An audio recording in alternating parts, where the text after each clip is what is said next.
गुरवे गौरचन्द्राय राधिकायै तदालये कृष्णाय कृष्णभक्ताय तद्भक्ताय नमो नमः। वन्देऽहं श्रीगुरौ श्रीयुतापदकमलं श्रीगुरून् वैष्णवांश्च श्रीरूपं साग्रजातं सहगण रघुनाथान्वितं तं सजीवं साद्वैतं सावधूतं परिजनसहितं कृष्णचैतन्यदेवं श्रीराधाकृष्णपादं सहगण ललिता श्रीविशाखान्वितांश्च नमो ॐ विष्णुपादाय कृष्णप्रेष्ठाय भूतले श्रीमते भक्तिवेदान्त स्वामिनिति नामिने। नमस्ते सारस्वते देवे गौरवाणी प्रचारिणे निर्विशेषशून्यवादी पाश्चात्यदेशतारिणे। आजानुलम्बितभुजौ कनकावदातौ सङ्कीर्तनैकपितरौ कमलायताक्षौ विश्वम्भरौ द्विजवरौ जुगधर्मपालौ वन्दे जगत्प्रियकरौ करुणावतारौ। जय श्री कृष्ण चैतन्य प्रभु नित्यानंद श्री अद्वैत गदाधर श्रीवासदि श्री गौरभक्तबिंद। हरे कृष्णा कृष्ण कृष्ण हरे हरे, हरे राम राम राम हरे हरे। ओं नमो भगवते वासुदेवाय, ओं नमो भगवते वासुदेवाय, ओं नमो भगवते वासुदेवाय। नारायणं नमस्कृत्य नरं चैव नरोत्तमं देवीं सरस्वतीं व्यासं ततो जयम् उदीरयेत्। तमादिदेवं करुणानिधानं तमालवर्णं सुहितावतारम् अपार संसार समुद्रसेतुं भजामहे भागवत स्वरूपम। ग्रंथराज श्रीमद्भागवतम चतुर्थ स्कंध अष्टविंशति अध्यायेर आजकेर आलोचना 10 नम्बर श्लोक थेके परवर्ती जन्मे पुरंजनेर नारीत्व प्राप्ति सेई उपलक्षे आमादेर 889तम भागवत रसमाधुरी सेमिनारे उपस्थित समस्त भक्तमंडली ममतामयी मातृमंडली सबाइके जानाई आंतरिक प्रीति शुभेच्छा एवं अभिनंदन। प्रथमे गुरुपाद पद्मे प्रणाम निवेदन करे तार अहेतुके कृपा आशीर्वाद प्रार्थना करी। नमो ॐ विष्णुपादाय कृष्णप्रेष्ठाय भूतले श्रीमते जयपताका स्वामिनिति नामिने। नमो आचार्यपादाय निताय कृपा प्रदायिने গৌরকথা ধামদায় নগর গ্রাম তারিণে। ভাগবত মাহাত্ম হেমসিংহযুতং চৈতৎ বৈষ্ণবায় দদাতিজ কৃষ্ণেন সসাযোজ্যম সপুমান লভতে ধ্রুবম।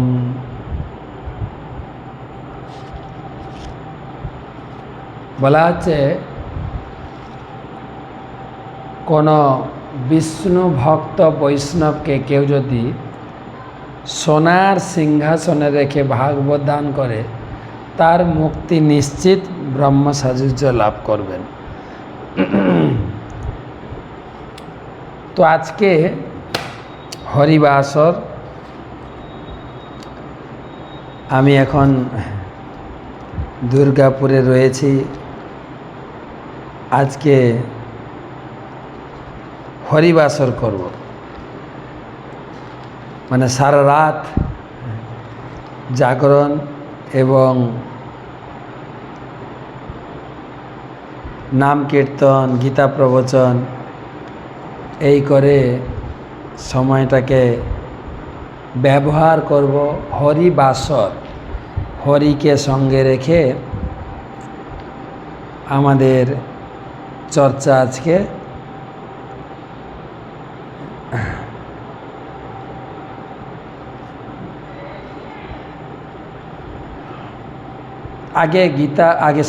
আগে একাদশী মাহাত্ম্যটা পড়ে দিই।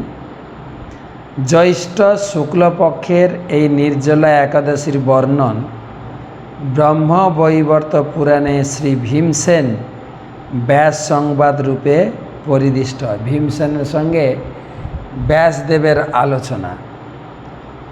একদা ভীমসেন ব্যাসদেবকে জিজ্ঞাসা করলেন, হে মহতি ধী শক্তিশালীন পূজনীয় পিতামহজি, কৃপাপূর্বক আমার একটি নিবেদন শ্রবণ করুন। আমার জ্যৈষ্ঠ ভ্রাতা ধর্মরাজ শ্রী যুধিষ্ঠির, মাতা কুন্তী দেবী, ধনুর্ধর অর্জুন, নকুল, সহদেব ও দ্রৌপদী ইহারা একাদশী দিবসে কেহই ভোজন করে না। ভীম অত্যন্ত বিষণ্ণ এবং কাতরোক্তি করে ব্যাসদেবকে জিজ্ঞাসা করছেন। আর ব্যাসদেব হচ্ছেন তাদের গুরুদেব, সেই সঙ্গে দাদু। বলছেন, দাদু, আমার বাড়িতে আমার মা কুন্তী, দ্রৌপদী, আমার বড় ভাই দুজন, যুধিষ্ঠির, ভীম, নকুল, সহদেব, যুধিষ্ঠির এবং অর্জুন, নকুল, সহদেব এরা কেউ একাদশীতে ভোজন করে না। এবং আমার বড় ভাই ধর্মরাজ যুধিষ্ঠির মহারাজ প্রায় আমাকে বলেন, ভীম, একাদশীর দিন তুমি কিছু ভোজন করো না। ওনারা বিশেষত ধর্মরাজ আমাকে নিত্যই বলেন, হে বিকদর, তুমি একাদশী দিবসে ভোজন করিও না। তো আমি তাহাদিগকে বলি, একাদশীতে উপবাস যে সৎশাস্ত্র বিহিত তা আমি জানি, কিন্তু আমার ক্ষুধা অসহ্য, আমি উপবাসে অসমর্থ। একাদশীতে যে উপবাস করতে হবে এটা আমি জানি, শাস্ত্র থেকে পড়েছি, শুনেছি, কিন্তু আমি তো উপবাসে অসমর্থ। আমি দানাদি যথাশক্তি দিতে পারি। শ্রী কেশব ভগবানের পূজাও যথাবিধি করতে পারি, কিন্তু উপবাস যে করিতে পারি না। উপবাস ব্যতীত একাদশী ব্রতের ফল কিরূপে আমার লভ্য হইবে? মধ্যপ পাণ্ডব ভীমসেনের এইরূপ বাক্য শ্রবণ করিয়া শ্রী ব্যাসদেব বললেন, ভীম, যদি স্বর্গ তোমার অত্যন্ত প্রিয় হয়, নরক যদি নিকৃষ্ট বোধ হয়, নরকে যেতে যদি তুমি ভয় করো, তাহলে প্রতি মাসে উভয় পক্ষের একাদশীতে ভোজন ত্যাগ করা অবশ্য কর্তব্য বলে জানবে।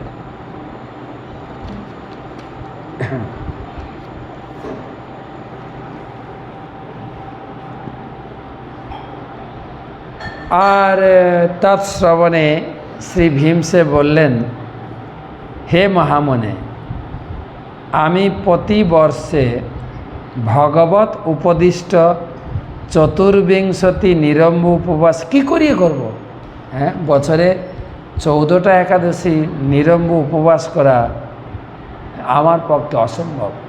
আরে অহরাত্র উপবাস তো দূরের কথা, ক্ষণকালের জন্য আমি ক্ষুধা সহ্য করতে পারি না। বৃক নামক অগ্নি আমার উদরে সর্বদা অবস্থান করতেছে, আর আমার পেটে বহু ভোজন করলে সেসবে শান্ত হয়। তবে আমি বিশেষ চেষ্টা করি সম্বৎসরে একটি মাত্র উপবাস ব্রত পালন করতে পারি। সুতরাং আপনি আমাকে এইরূপ একটি ব্রত কৃপাপূর্বক উপদেশ প্রদান করুন, যাহা যথাবিধি পালন করতে পারলে আমার ইহ পরকালে প্রকৃত কল্যাণ সাধিত হইতে পারে।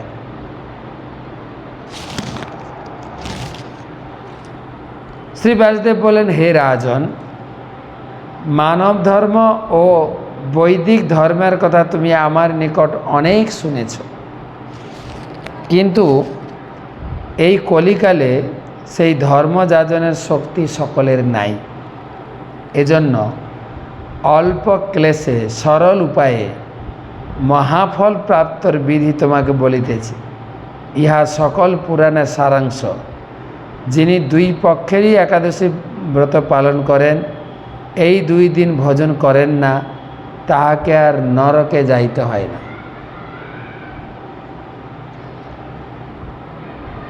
শ্রী ব্যাসবাক্য শ্রবণে মহাবলী ভীমসেন পিপ্পল পত্রের মতো কাঁপিয়া উঠিলেন।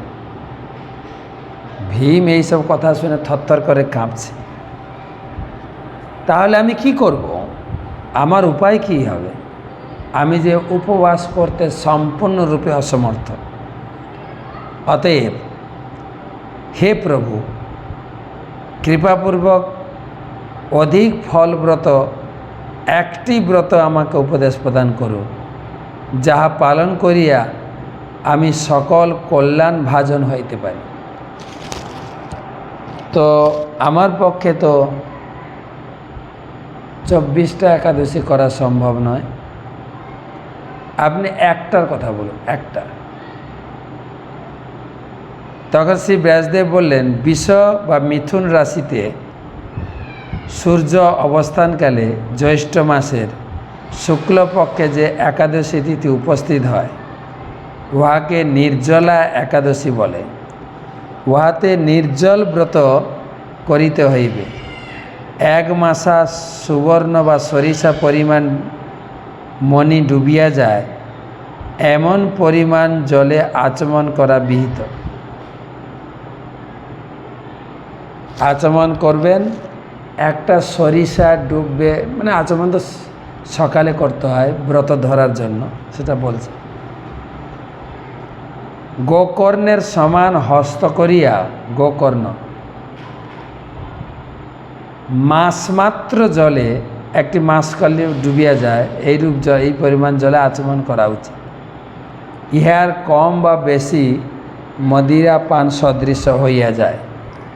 কোনো কিছু ভক্ষণ চলিবে না, উহাতে ব্রতভঙ্গ হইয়া যায়। একাদশীর সূর্যোদয় হইতে দ্বাদশীর সূর্যোদয় পর্যন্ত জল গ্রহণ চলিবে না।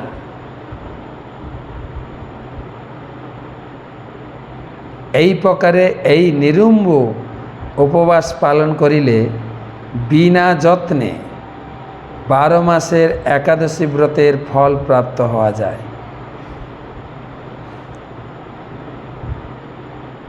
দ্বাদশী দিবসে প্রাতকালে স্নানান্তে ব্রাহ্মণকে স্বর্ণ ও জল দান করা বিধি রয়েছে।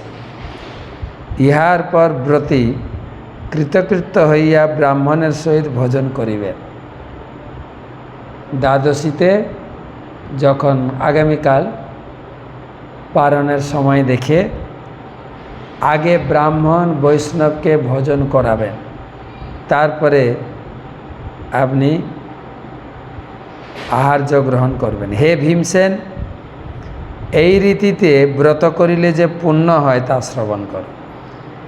এই একাদশী ব্রত পালনের ফলস্বরূপে সম্বৎসরের সকল একাদশী ব্রতের ফল প্রাপ্ত হওয়া যায়। শঙ্খ, চক্র, গদা ও পদ্মধারী শ্রী বিষ্ণু ভগবান আমাকে বলেছেন, সকল ধর্ম পরিত্যাগপূর্বক আমার শরণ গ্রহণ করিয়া আমার পরম প্রিয় এই নির্জলা একাদশী ব্রত পালন করিলে মনুষ্য সকল পাপ হইতে মুক্ত হইয়া যায়। কলিকালে ধন দানের মাধ্যমে সদ্গতি বা স্মার্ত সংস্কারের দ্বারাও কল্যাণ লাভ হয় না। এই নানা দোষ দুষ্ট কলিযুগে বৈদিক ধর্ম লুপ্ত হয়েছে। হে বায়ুপুত্র, তোমাকে বারংবার ইহা অপেক্ষা অধিক আর কি বলিব। দুই পক্ষের একাদশীতেই ভোজন নিষিদ্ধ, আর জ্যৈষ্ঠ শুক্লপক্ষের একাদশীতে জল পান পর্যন্ত বর্জনীয়। এই একাদশী ব্রত পালন করিলে সর্বতীর্থ ও বর্ষব্যাপী সমস্ত একাদশীর যাবতীয় পুণ্যফল লভ্য হয়। মৃত্যুকালে সেই ব্রতের নিকট দণ্ডধারী যমদূত আসার পরিবর্তে বিষ্ণু লোকে যাইবার জন্য দিব্য দর্শন সমন্বিত বিষ্ণুদূত আসিয়া থাকেন। এই ব্রত পালন করিয়া জলদান ও গোদান করলে মনুষ্য সকল পাপ হতে মুক্ত হয়। হে জন্মেঞ্জয়, পাণ্ডবরা এই ব্রত মাহাত্ম্য জানিয়া এই ব্রত পালন করিতেছে।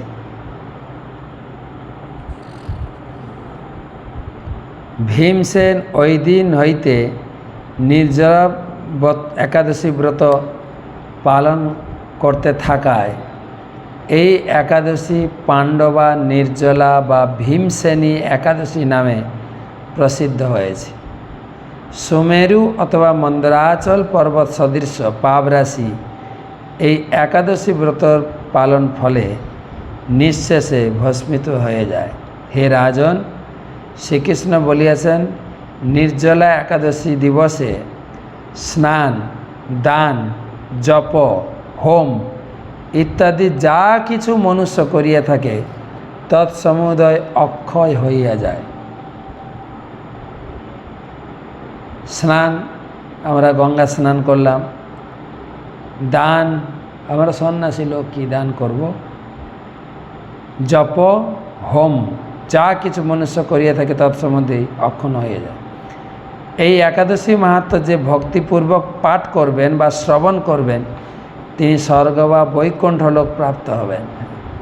আপনারা সবাই একাদশী করেছেন কিনা, নির্জলা করেছেন কিনা, কমপক্ষে একাদশী ব্রত মাহাত্ম্য শ্রবণ করলেন, তাতেই আপনাদের বৈকুণ্ঠ ধাম বা যদি স্বর্গে যেতে চান সেখানে যাবেন। মনুষ্য সিনিবালি প্রতিপদযুক্ত অমাবস্যায় সূর্যগ্রহণকালে শ্রাদ্ধ তর্পণাদি করিয়া যে সকল ফল প্রাপ্ত হয় এই মাহাত্ম্য শ্রবণে সেই সমুদায় শুভ ফলই পাওয়া যায়।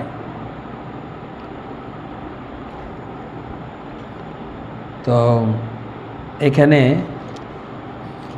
নির্জলা একাদশী বা জ্যৈষ্ঠ শুক্লপক্ষিয়া ভীম একাদশী বা ভীমসেনী একাদশী ব্রত মাহাত্ম্য সমাপ্ত হয়েছে।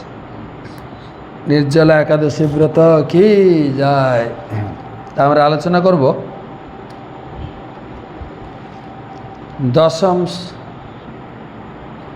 দশম শ্লোক থেকে গন্ধর্ব যবনাক্রান্ত্যং কালকন্যপমর্দিতম হাতুপচক্রমে রাজা তাং পুরীমণি কামতঃ। গন্ধর্ব যবনাক্রান্ত্যং কালকন্যপমর্দিতম হাতুং পচক্রমে রাজা তাং পুরীমণি কামতঃ। গন্ধর্ব যবনাক্রান্তম কালকন্নপমর্দিতম হাতুপজক্রমে রাজা তাং পুরীমণি কামতঃ। গন্ধর্ব ও যবন সৈনিকের দ্বারা পুরঞ্জনের নগরী বিধ্বস্ত হয়েছিল। সেই নগরী পরিত্যাগ করার বাসনা না থাকলেও পরিস্থিতিবশত তাকে তা করতে হয়েছিল, কারণ তা কালকন্যার দ্বারা বিধ্বস্ত হয়েছিল। এবারে মৃত্যু হবে, বলছে না, সেই নগরী পরিত্যাগ মানে এই শরীরকে এবারে পরিত্যাগ করবেন, সেটাই বলছেন। গন্ধর্ব যবনাকান্তম কালকন্যাপমর্দিতম হাতুপজক্রমে রাজা তাং পুরীমণি কামতঃ। গন্ধর্ব এবং সেই যবন তার 720 জন সৈন্য, মানে 360টা দিন 360টা রাত্রি, আর সেই পুরো নগরী মানে পুরো শরীরের সমস্ত দিকটিকগুলি সব নষ্ট করে দিয়েছেন। চোখ নষ্ট, হাত পা নষ্ট, দাঁত নষ্ট, হজম শক্তি নষ্ট, সব। এবারে আমরা এখানে বলছেন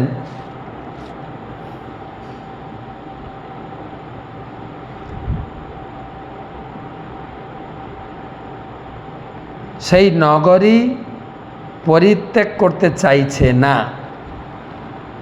দেখেন আমাদের পরিস্থিতির সঙ্গে মিলিয়ে যদি দেখা যায়, আমি হসপিটালে শুয়ে কষ্ট পাচ্ছি,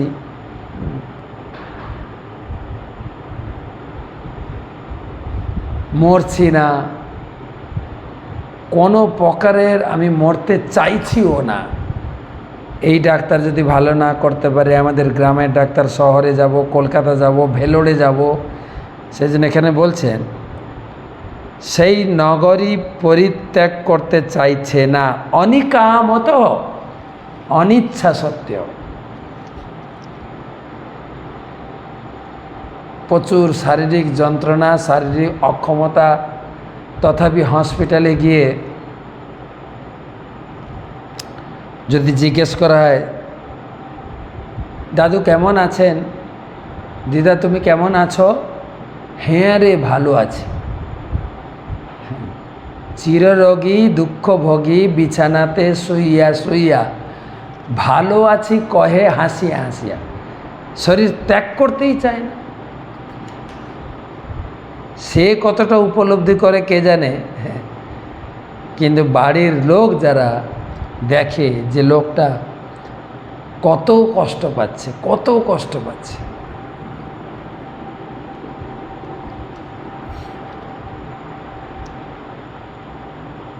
অনেক লোকই তারা দুঃখ প্রকাশ করে, বলেন মহারাজ আমার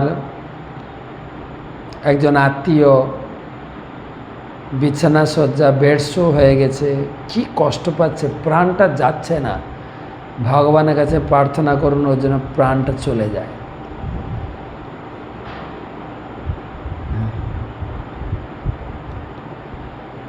আমি তো যখন সুখী, অতি বৃদ্ধ ব্যক্তি হসপিটালে মৃত্যুর সঙ্গে লড়াই করছে, ভগবানের কাছে প্রার্থনা করি আর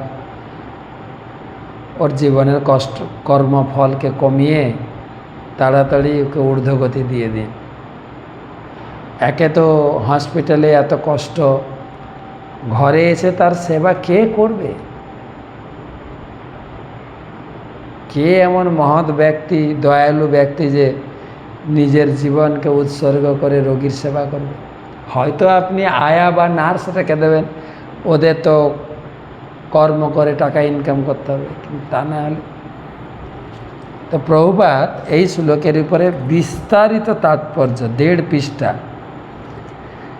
জীব ভগবত বিমুখ হয়ে এই জড়জগৎকে ভোগ করতে চায়। ব্রহ্মা থেকে শুরু করে কীটাণু পর্যন্ত কোনো একটি বিশেষ শরীরের মাধ্যমে তাকে এই জগৎ ভোগ করার সুযোগ দেওয়া হয়। বেদের সৃষ্টির ইতিহাস থেকে আমরা জানতে পারি যে প্রথম সৃষ্ট জীব হচ্ছেন ব্রহ্মা, যিনি প্রজাবৃদ্ধির জন্য সপ্তর্ষি এবং অন্যান্য প্রজাপতিদের সৃষ্টি করেছিলেন। এইভাবে প্রতিটি জীব তার কর্ম ও বাসনা অনুসারে বিশেষ প্রকার শরীর প্রাপ্ত হয়, যা ব্রহ্মা থেকে শুরু করে পুরুষের কীট পর্যন্ত হতে পারে। বিশেষ প্রকার শরীরের সঙ্গে দীর্ঘকালের সঙ্গের প্রভাবে এবং কালকন্যা ও তার মায়ের কৃপায় জীব জড় শরীরের প্রতি আসক্ত হয়ে পড়ে। যদিও প্রকৃতপক্ষে এই শরীরটি হচ্ছে দুঃখ ভোগের স্থান। কেউ যদি একটি পুরুষের কীটকে পুরুষ থেকে আলাদা করতে চায়, সে তাহলে কীটটি কিছুতেই, পুরুষের কীট মানে পায়খানার পোকাকে যদি পায়খানা থেকে আলাদা করতে চান, ও পায়খানা ছাড়তেই চায় না। সে আবার পুরুষে ফিরে আসে। তেমনি শূকর সাধারণত অত্যন্ত নোংরা স্থানে থাকে, বিষটা আহার করে, কিন্তু সেই অবস্থা থেকে তাকে সরিয়ে এনে খুব সুন্দর কোনো স্থানে থাকতে দেওয়া হয়, শূকরটি কিন্তু তাতে রাজি হয় না।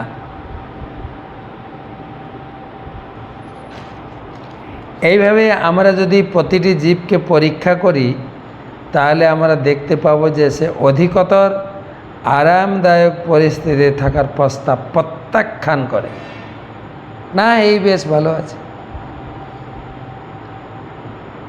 যদিও রাজা পুরঞ্জন চারদিক থেকে আক্রান্ত হয়েছিলেন, তবুও সেই নগরী ত্যাগ করতে অনিচ্ছুক ছিলেন। আমার শরীরটা অকেজ হয়ে গেল, শরীর কেউ ছাড়তে চায় না। কাটা ছিঁড়া কত কি করে ডাক্তাররা, তা হলেও কে শরীর ছাড়তে চাইছে না।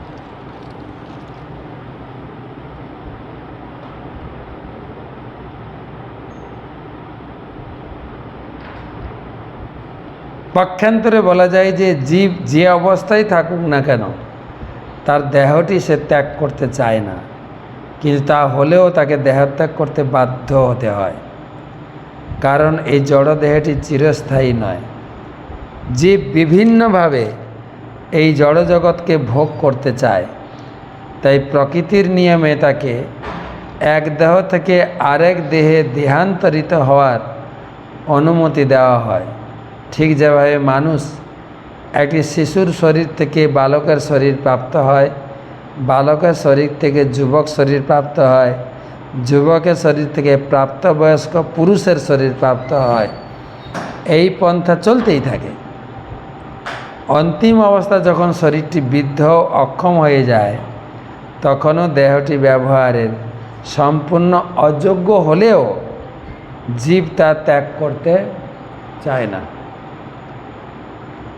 জড় অস্তিত্ব এবং জড় দেহ যদিও আরামদায়ক নয়, তবুও জীব কেন তা ত্যাগ করতে চায় না? জড় দেহ পাওয়া মাত্রই জীবকে তা পালন করার জন্য কঠোর পরিশ্রম করতে হয়। মানুষ যে অবস্থাতেই থাকুক না কেন, যে কার্যেই লিপ্ত থাকুক না কেন, তার জড় দেহটি পালন করার জন্য তাকে কঠোর পরিশ্রম করতে হয়।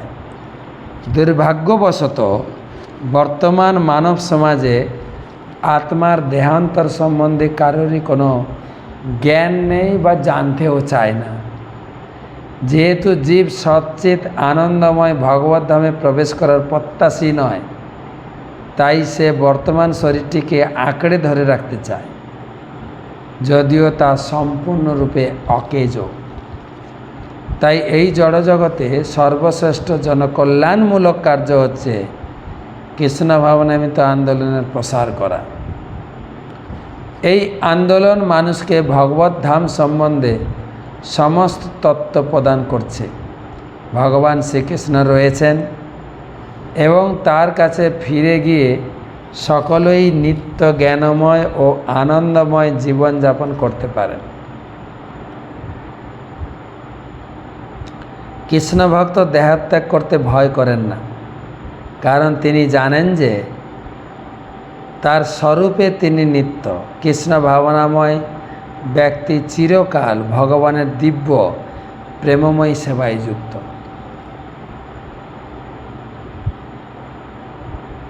তাই যতদিন তিনি তার বর্তমান শরীরে থাকেন ততদিন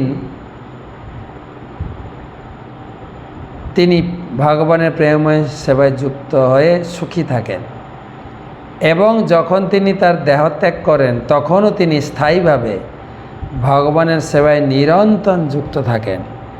ভগবত ভক্ত সর্বদাই মুক্ত, কিন্তু কর্মীরা যাদের আধ্যাত্মিক জীবন বা ভগবানের প্রেমময় সেবা সম্বন্ধে কোনো জ্ঞান নেই, তারা তাদের পচা জড়দেহটি ত্যাগ করার ভয়ে অত্যন্ত ভীতিগ্রস্ত হয়ে যায়। অনেক বড় তাৎপর্য, অনেক কিছু শিক্ষা প্রভুপাদ দিয়েছেন যে শরীরটি আমরা অকেজ হয়ে গেলেও আমরা শরীর ত্যাগ করতে চাই না। আর আমাদের এই শরীর অকেজ শরীর ত্যাগ করতে চাই না বলে ডাক্তাররাই এর উপর থেকে প্রচুর পরিমাণে লুটে পুটে অর্থ সংগ্রহ করে নেয়, প্রচুর। আমরা আমাদের সর্বস্ব দিয়ে এই শরীরটাকে ধরে রাখতে চাই।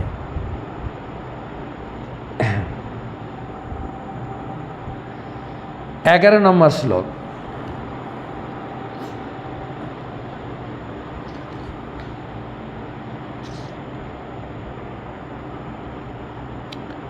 ভয়ন্নাম মহগ্রজ ভ্রাতা পজ্যারপত্যুপস্থিতঃ দদাহ তাং পুরীং কৃৎস্নাং ভ্রাতু প্রিয় চিকীর্ষয়া। ভয়ান্নামগ্রহজ ভ্রাতা পজ্যারঃ পত্যুপস্থিতঃ দদাহ তাং পুরীং কৃৎস্নাং ভ্রাতু প্রিয় চিকীর্ষয়া। তখন ভয়ের জ্যেষ্ঠ ভ্রাতা প্রজ্জার তার ভ্রাতার প্রসন্নতা বিধানের জন্য সেই নগরীতে আগুন জ্বালিয়ে দিল। জীবিত দেহে কি করে আগুন জ্বালালো? দেখেন কি বলছেন। বৈদিক প্রথায় মৃতদেহ দহন করা হয়, কিন্তু মৃত্যুর পূর্বে দেহে আরেক প্রকার আগুন লাগে, যা হচ্ছে প্রজ্জার বা বিষ্ণুর যার নামক জ্বর। চিকিৎসা বিজ্ঞানে দ্বারা দেখা গেছে যে দেহের তাপমাত্রা যখন 107 ডিগ্রিতে পৌঁছায় তখন মানুষের মৃত্যু হয়। জীবনের অন্তিম সময়ে এই প্রজ্জার জীবকে এক জ্বলন্ত অগ্নিতে স্থাপন করে। দেহ প্রচণ্ড গরম হয়ে যায় আর দেহ প্রচণ্ড শীতল হয়ে যায়। এই মৃত্যুর পূর্বে এইগুলো সব লক্ষণ।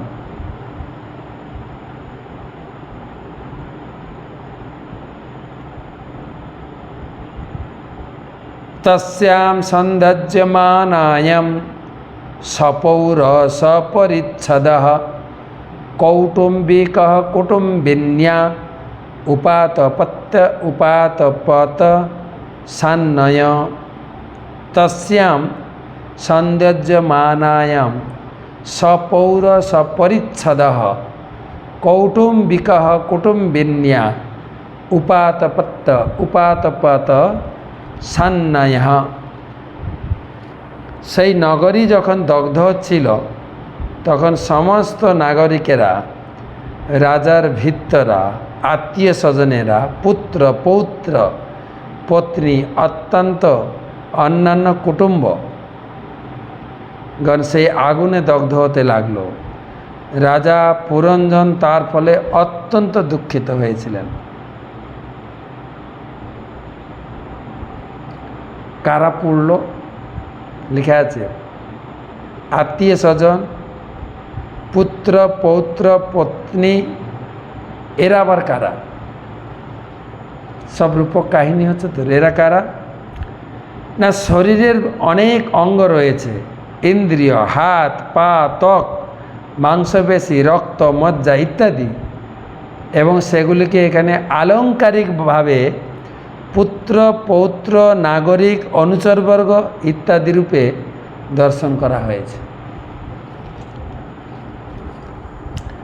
দেহে যখন বিষ্ণু জ্বরের দ্বারা আক্রান্ত হয় তখন সেই প্রচণ্ড তাপের ফলে কখনো কখনো মানুষ মূর্ছিত হয়ে যায়, অর্থাৎ দেহ তখন এত প্রবল বেদনা অনুভব করে যে মানুষ অচেতন হয়ে যায় এবং তার দেহের কষ্ট অনুভব করতে পারে না। প্রকৃতপক্ষে মৃত্যুর সময় জীব এতই অসহায় হয়ে যায় যে তার ইচ্ছা না থাকলেও দেহ ত্যাগ করে আর একটি দেহে প্রবেশ করতে তাকে বাধ্য করানো হয়। বাধ্য।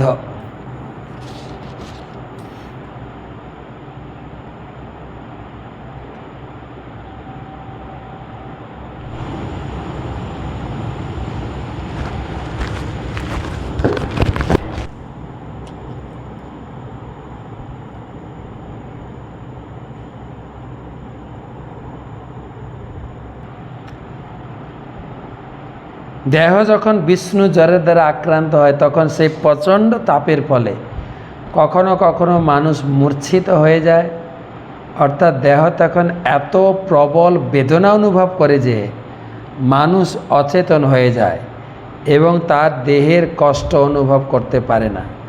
প্রকৃতপক্ষে মৃত্যুর সময় জীব এতই অসহায় হয়ে যায় যে তার ইচ্ছা না থাকলেও তাকে দেহত্যাগ করে আরেকটি দেহে প্রবেশ করতে বাধ্য করা হয়। ভগবদ্গীতায় উল্লেখ করা হয়েছে যে বিজ্ঞানের উন্নতি সাধনের দ্বারা মানুষ সাময়িকভাবে জীবনের পরিস্থিতি উন্নতি সাধন করতে পারে, কিন্তু জন্ম মৃত্যু ও জরাব্যাধির দুঃখ থেকে সে মুক্ত হতে পারে না। এগুলি জড়া প্রকৃতির মাধ্যমে ভগবান নিয়ন্ত্রণ করেন। মূর্খ মানুষেরা এই সরল সত্যটিকে হৃদয়ঙ্গম করতে পারে না। মানুষেরা এখন সমুদ্রের তলদেশে পেট্রোলের অনুসন্ধান কাজে ব্যস্ত। তারা ভবিষ্যতে পেট্রোল সাপ্লাই সম্বন্ধে অত্যন্ত উদ্বিগ্ন, কিন্তু জন্মমৃত্যু জরাব্যাধি থেকে তারা নিবৃত্তি লাভ করতে পারে না। এইভাবে অজ্ঞতাবশত যারা তাদের ভবিষ্যৎ জীবন সম্বন্ধে কিছুই জানে না, তাদের সমস্ত কার্যকলাপই ব্যর্থ। মৃত্যুর পূর্বের পরিস্থিতি।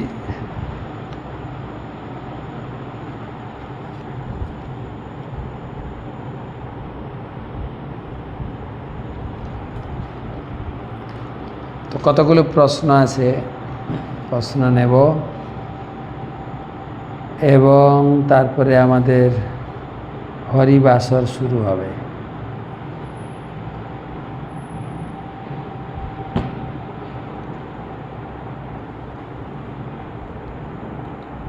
প্রশ্ন করেছেন আমাদের বাংলাদেশ ঢাকা থেকে বিনয় সরকার। কৃষ্ণ রাম নারায়ণ নামের মাহাত্ম্য কি? একই,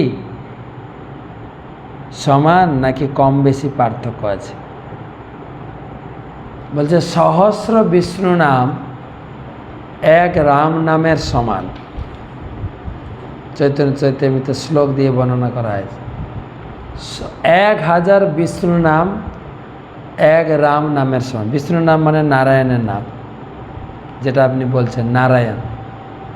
1000 নারায়ণ বা বিষ্ণুর নাম এক রাম নামের সমান। 3 রাম নাম এক কৃষ্ণ নাম। তাহলে কত মাহাত্ম্য! তাই মহাপ্রভু বল কৃষ্ণ, ভজ কৃষ্ণ, কর কৃষ্ণ শিক্ষা দিয়েছেন।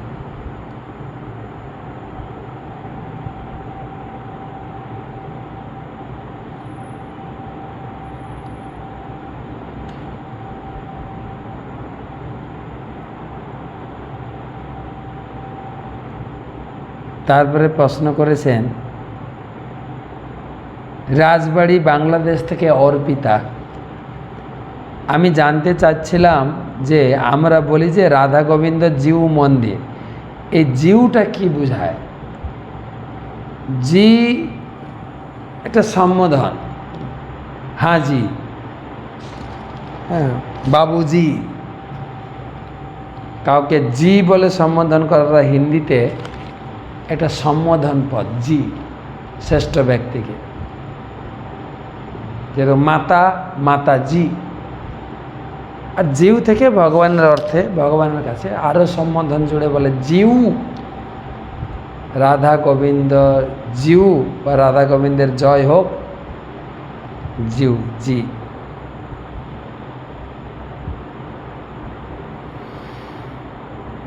প্রশ্ন করেছেন পরবর্তী প্রশ্ন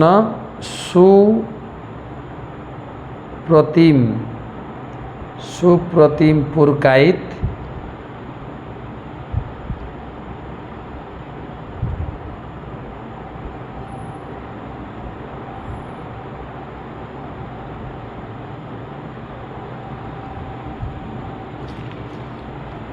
প্রভুজি এমন কোনো বই আছে যাতে জ্ঞান জানা যাবে, যেমন সম্পূর্ণ বৈদিক জ্ঞান? কোন বইতে জানা যাবে? গীতা পড়ুন। গীতাতে ভগবান বলছেন সপ্তম অধ্যায়ে ভগবান বললেন জ্ঞানম তেহম সবিজ্ঞানম ইদম বক্সামি অশেষত যৎ জ্ঞাত্তা নিয় ভূয় অন্য জ্ঞাতব্যম অবশিষত। ভগবান বলছেন ভগবদ্গীতার জ্ঞান বিজ্ঞান সমন্বিত জ্ঞান, এবং সেই ভগবদ্গীতার জ্ঞান জানলে আর আপনাকে অন্য কিছু জানার দরকার প্রয়োজন হবে, একদম কমপ্লিট জ্ঞান ভগবান দিয়েছেন।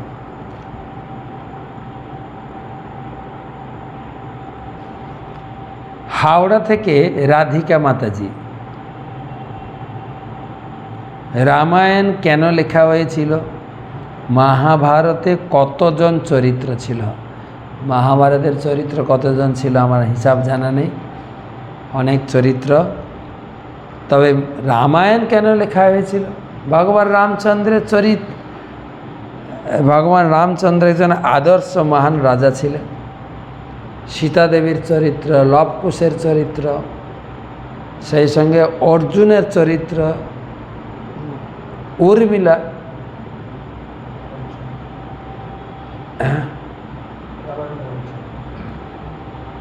তারপরে অর্জুন না কি বলে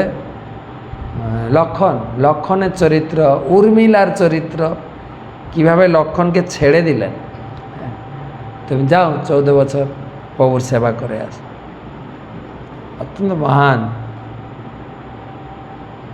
তবে আমি যখন বাড়িতে ছিলাম বলতো সারা রামায়ণ পড়ে তুই কি শিখবি জানিস? সারা রামায়ণ পড়ে বলে পথে নারী বিবর্জিতা, ঘর থেকে বেরোলে মাঠে ঘাটে রাস্তায় সেখানে স্ত্রীকে সঙ্গে নিয়ে যাবেন না, যদি হারিয়ে যায় স্ত্রী।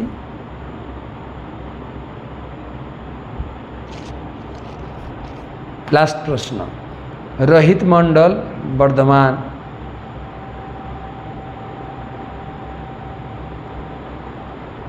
আসানসোল থেকে। প্রভুজি একটা প্রশ্ন ছিল, আমার একটা খারাপ অভ্যাস আছে, খারাপ ভিডিও দেখার পর অনেক খারাপ লাগে, এই অভ্যাস থেকে কি করে উদ্ধার পাব? খারাপ দেখবেন না। যদি মনে করেন না আপনার পক্ষে এই জিনিসটা আপনাকে খারাপ পথে নিয়ে যাচ্ছে, বাদ দেন। নিজে যদি উপলব্ধি করেন, ব্রত করেন যে আমি এটা বেরিয়ে আসব, আর সেই জায়গায় আপনি গীতা পড়বেন এবং হরিনাম করবেন, এই দুটো শক্তি আপনাকে শক্তি দেবে। হরিনামের শক্তি আর গীতা পড়ার শক্তিতে আপনি খারাপ দিকগুলি থেকে নিজেকে বাঁচাতে পারবেন। ঠিক আছে, আজকে এই পর্যন্ত রাখি। কালকে টাইম মতো আপনারা পালন করবেন। আবার পরশুদিন রয়েছে পানিহাটি, একটার পর একটার পর উৎসব রয়েছে। তার দুদিন পরে হবে স্নান যাত্রা। তো সবাইকে ধন্যবাদ, কৃতজ্ঞতা জানাই। নির্জলা পাণ্ডবা একাদশীর শুভেচ্ছা জানাই। শুভরাত্রি।